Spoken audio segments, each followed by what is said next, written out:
Boa noite, pessoal do Química Isolada 1 do Grupo G8. Mais uma aula no Sistema Educação Digital. Hoje, segunda-feira, iniciando junho, o período de junho, das aulas de junho, vamos resolver as questões do Enem de ligações químicas. Ok? Depois que eu responder todas as questões do Enem de ligações químicas, a gente começa a funções inorgânicas. Mas a gente vai responder todas de ligação, começando agora. São 3 vídeos na faixa de 15 minutos cada um, onde eu vou resolver as questões do Enem. Então, vamos lá, pessoal.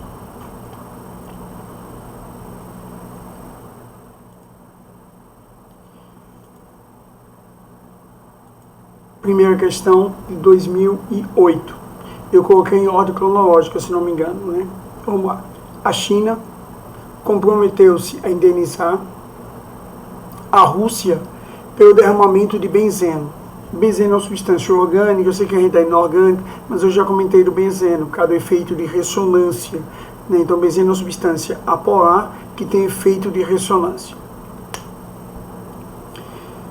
No rio lá da China, no afluente do outro rio Amur, que faz parte da fronteira entre os dois países. O presidente da Agência Federal de Recursos da área da Rússia garantiu que o benzeno não chegará aos dutos da água potável, mas pediu que a população que fervesse a água corrente e evitasse a pesca no rio Amur e seus afluentes.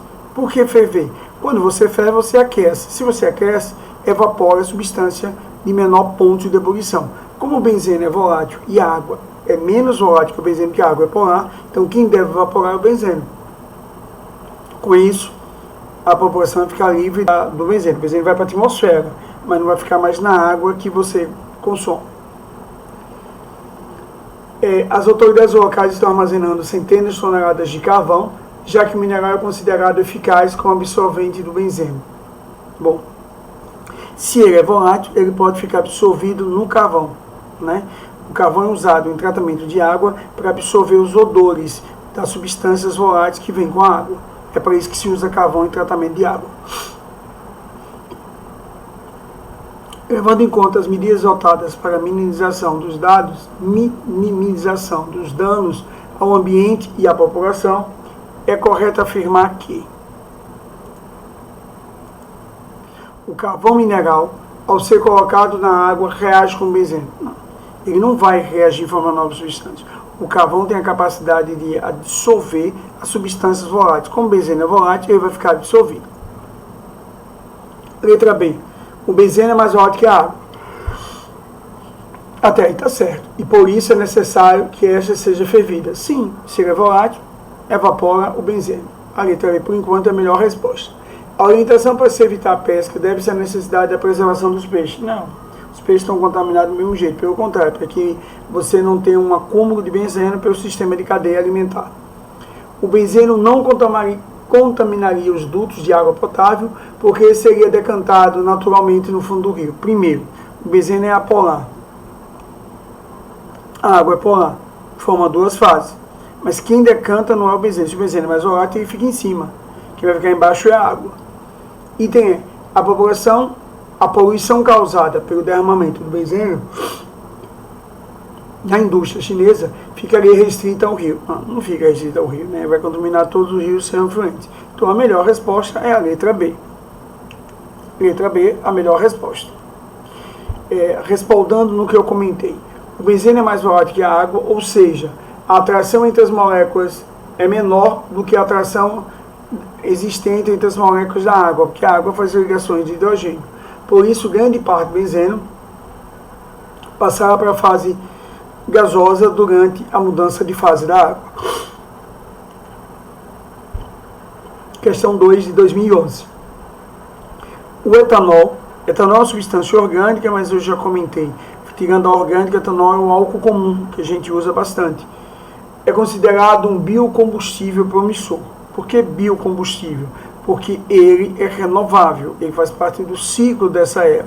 Você planta a cana de açúcar, extrai da cana, produz açúcar e etanol, ele vai, queima, vira CO2 e água e volta-se a cana de açúcar. Então ele é renovável. Diferente do petróleo e seus derivados, que são não renováveis.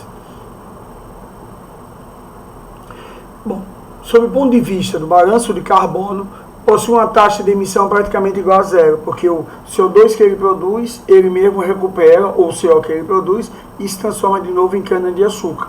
Por isso que a taxa de emissão de carbono na atmosfera é praticamente nula. Diferentes dos derivados de petróleo. Por exemplo, os derivados de petróleo, quando ele emite o metano vindo do petróleo ou a gasolina, quando você emite esse carbono na forma de CO2 e CO, ele não volta a ser gasolina porque já foi criada há milhões de anos atrás.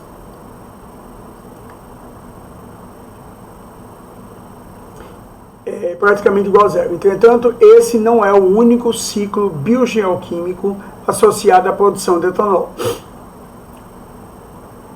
O plantio da cana-de-açúcar, matéria-prima para a produção de etanol, envolve a adição de macronutrientes como enxofre, nitrogênio, fósforo e potássio, principalmente NPK. Para os vestibulares a gente não pode esquecer. Nitrogênio, fósforo e potássio são os grandes nutrientes químicos, fertilizantes químicos. Elementos envolvidos no crescimento de um vegetal. Revista Química Nova na Escola, número 28 de 2008. O nitrogênio incorporado ao solo como consequência da atividade descrita anteriormente é transformado em nitrogênio ativo e afetará o meio ambiente, causando, vamos ver lá, item A, um acúmulo de sais insolúveis, desencadeando o processo de salificação do solo. Não são sais insolúveis, que é o nitrogênio ou vira amônio, que é o NH4, ou o nitrato, e todos os dois são extremamente solúveis em água. A eliminação de micro-organismos existentes no solo, responsável pelo processo da desnitrificação. Ele não vai eliminar, se é um nutriente. A contaminação de rios e lagos devido à alta solubilidade do íon nitrato e amônio. Aí tudo bem. O risco aí é a contaminação dos rios, porque eles são bastante solúveis. O nitrogênio vai virar nitrato e amônio. Item D. A diminuição do pH pela presença do NH3. NH3 é uma substância básica. Eu sei que eu não comentei ainda, mas a presença do nitrogênio com par de elétrons não ligantes dá propriedade básica e não ácida. Então o pH não vai diminuir, o pH iria aumentar. E outra coisa, ele reforça, formando hidróxido de amônio. NH4OH é base. Então o pH não diminui, o pH aumenta. Item E. A diminuição do oxigênio no solo. Uma vez que o nitrogênio ativo, espécie química do tipo NO3 e NO3-, NO2, NO3-, N2O. Não vai diminuir o oxigênio no solo. Isso aí é um processo de oxidação fazendo parte do balanço químico, né? Então a melhor resposta é a letra C. A letra C é a melhor resposta. O nitrogênio incorporado ao solo, como consequência da atividade descrita anteriormente, é transformado em nitrogênio ativo e afetará o meio ambiente, causando a contaminação dos rios e lagos devido à alta solubilidade do íon como nitrato e amônio em água. Devido à elevada afinidade com a água, esses íons podem ser infiltrados em lençóis freáticos, causando a sua contaminação. Primeiro, porque eles têm muita afinidade com a água, porque a água é extremamente polar e eles têm carga, então também são extremamente polares. Ou seja, a ideia das ligações é que garante essa afinidade. Tudo bem, pessoal? Então vamos lá. Essa foi a questão 2, né? Questão 3. No processo de industrialização da mamona. Mamona é uma semente que você extrai o óleo, chamado óleo de mamona. Além do óleo, que contém vários ácidos graxos. Ácido graxo é da química orgânica, é um ácido de cadeia longa, né, geralmente acima de 10 carbonos, e ele é graxo porque é pouco polar. A cabeça dele é polar, mas a cauda dele é apolar, por isso que ele é pouco solúvel em água, a gente chama de ácido graxo.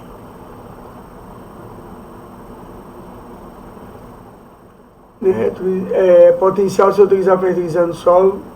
Ácido graxo é obtido pela massa orgânica, conhecida como a torta de mamona.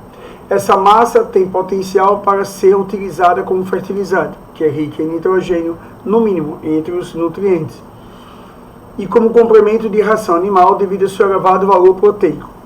No entanto, a torta apresenta compostos tóxicos e alérgicos, diferentemente do óleo da mamona. O óleo não, mas a torta tem. Para que a torta possa ser utilizada na alimentação animal, é necessário um processo de descontaminação. A característica presente na substância tóxica e alérgica que inviabiliza sua solubilização no óleo de mamona é: se ele não se dissolve no óleo, que é apolar, então essa torta deve ser bastante polar. Semelhante só dissolve semelhante. Então o problema entre a torta e o óleo é que eles têm polaridades opostas. Vamos lá. Lipofilia, amigo de lipídios. Não, se a torta não é solúvel no óleo, não é porque é amiga de lipídio, pelo contrário, ela é amiga da água. Hidrofilia, amigo da água, letra B seria a resposta. Correto? Hidrocromia, aí é cor, não é a questão da cor que vai fazer com que ela saia. Cromotrofilia, a mesma, baixa cor. Cromotrofilia, amigo de cromo, de cores. Falso também. Hiperpolarização, não é hiperpolarização. Ela é apenas amiga da água. Então, a melhor resposta é a letra B. A característica presente nas substâncias tóxicas e alérgicas que vão inviabilizar sua solubilização no óleo de mamona é a hidrofilia, ou seja, a capacidade de atrair compostos polares. Hidroágua, feria, amigo, afinidade. Como o óleo de mamona é predominantemente apolar, os compostos alérgicos polares não se misturam no óleo. Tudo bem? Tranquilo até aí, pessoal? Quarta questão. A pele humana, quando está hidratada, adicionou água, adquire boa elasticidade e aspecto macio e suave. Em contrapartida, quando está ressecada, perde sua elasticidade e se apresenta opaca e áspera. Para evitar o ressecamento da pele, é necessário sempre que possível utilizar hidratantes, umectantes, que absorvem a umidade, feitos geralmente à base de glicerina e polietileno glicol. Duas substâncias orgânicas que não nos interessam, a gente tem que analisar a estrutura. Está aí a estrutura da glicerina. Você tem uma cadeia carbônica, eu já comentei, independência orgânica é a parte apolar, e aqui a parte extremamente polar, né? Ele é polar porque tem um elemento diferente, e H ligado ao FON faz ligações de hidrogênio. Então ele é extremamente polar. Esse é o polietileno glicol, também polar aqui nas pontas e uma cadeia carbônica. Bom, disponível tal. A retenção de água na superfície da pele, promovida pelos hidratantes e consequência da interação entre o grupo hidroxila com os agentes umectantes e com a umidade, esses hidroxila com a umidade, contida no ambiente é por meio de... Bom, se isso aqui é extremamente polar e vai ligação de hidrogênio, não é ligação iônica. Força de onda é aquelas forças apolares. Ligação covalente é interna, não é. Força de polo não é porque ele é polar e faz ligação de hidrogênio. Ligação de hidrogênio, a letra E. Correto? Então vamos lá. Resposta à letra E, por quê? A ligação de hidrogênio é uma atração intermolecular entre moléculas, covalente é dentro, por isso que eu descartei covalente. Mais forte do que a média das intermoleculares, é bom citar.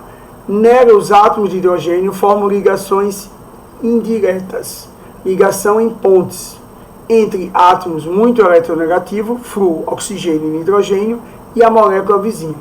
Esse tipo de ligação ocorre em moléculas nos quais os átomos de hidrogênio estão ligados a átomos que possuem elevada eletronegatividade, como nitrogênio, oxigênio e flúor. Por exemplo, no NH3, na água e no HF. Só lembrando que eu já comentei, no NH3 só faz duas pontes, a água 4, HF 2. Como é que eu sei isso? A ponte é formada entre um par de elétrons não ligantes e um hidrogênio. A água tem dois pares de elétrons não ligantes e dois hidrogênios, então 4 pontes. A amônia tem um par de elétrons não ligantes e 3 hidrogênios, mas ela só tem um par. Então um par e um hidrogênio e 2 pontes. Os outros hidrogênios não fazem ponte. Já o HF é o contrário, tem 3 pares de elétrons não ligantes e um H. Sim, tem 3 pares, mas só tem um H. Então uma ponte de um H, uma ponte no par, 2 pontes. Os outros pares não fazem porque não tem H. Então isso eu já comentei. E como isso aqui faz 4 pontos, essa duas, o maior ponto de ebulição da água, porque tem maior força. Depois é o empate em número de ligações, aí você vai na massa. Isso aqui pesa 17, se a gente fizer as contas depois nos cálculos. Isso aqui pesa 20, como esse é mais pesado, vem esse e depois esse. Ok? A ligação de hidrogênio é uma força de atração mais fraca do que a ligação covalente. É bom lembrar, porque covalente é dentro da molécula. Ou iônica, mas é mais forte do que as forças de London, que são as apolares, e a atração de polo para quem é polar e não faz ponte. Ok, pessoal? Aí eu vou parar esse vídeo aqui, eu fiz esse número de questões e a gente continua no próximo vídeo. Ok? Volto já já.